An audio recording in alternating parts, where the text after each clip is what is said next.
मुसलमानों का मानना है कि बाबरी मस्जिद 400 साल पुरानी तारीखी मस्जिद थी, मगर उस पर राम जन्मभूमि का दावा और फिर सालों तक उसकी कोर्ट की प्रक्रिया, सुनवाई, पक्ष विपक्ष की दलीलें और आखिर में आकर के सुप्रीम कोर्ट का फैसला।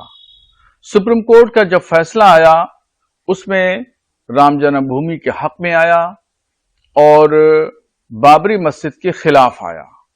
बाबरी मस्जिद के बनाने के इवज में 5 एकड़ जमीन अयोध्या के ही करीब में दे दी गई। वो मस्जिद अब भी शुरू नहीं हो सकी जब तक कि राम मंदिर बनकर के तैयार हो गया। तृणमूल कांग्रेस बंगाल सरकार के मंत्री सिद्दुकुल्ला चौधरी साहब सुप्रीम कोर्ट के फैसले पर सवाल खड़ा कर रहे हैं। मैं उनसे पूछना चाहता हूं कि 4-5 साल का अरसा गुजर गया, उस वक्त तो उन्होंने ये कहा था कि सुप्रीम कोर्ट का जो फैसला आएगा उसको हम तस्लीम करेंगे।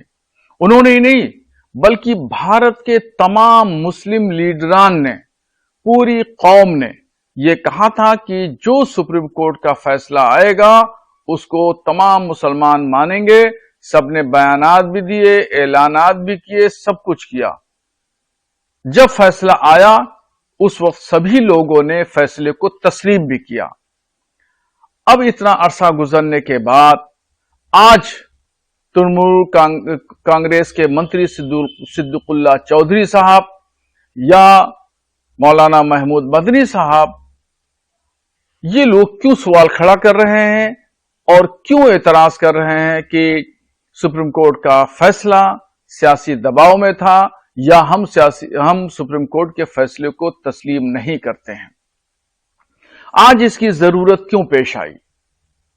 अब ये लोग, चाहे हुमायूं कबीर हो तृणमूल के विधायक जो मुर्शिदाबाद में बाबरी मस्जिद के नाम से एक मस्जिद बनाना चाहते हैं, चाहे सिद्दुकुल्ला चौधरी हो मंत्री तृणमूल कांग्रेस सरकार बंगाल, चाहे जमीयतुल उलमा के मौलाना महमूद मदनी हो, ये सभी लोग फिर माहौल को खराब कर रहे हैं और सांप्रदायिक माहौल की तरफ भारत के अच्छे खुशनुमा खुशगवार माहौल को ले जाना चाहते हैं। और ये लोगों की मंशा शायद ऐसी है कि सांप्रदायिक दंगों में, फिरकावाराना फसाद में देश को फिर ढकेला जाए, फिर टकराव की पॉलिसी इख्तियार की जाए और हिंदू मुस्लिम जो यकजहती है उस यकजहती को खत्म किया जाए।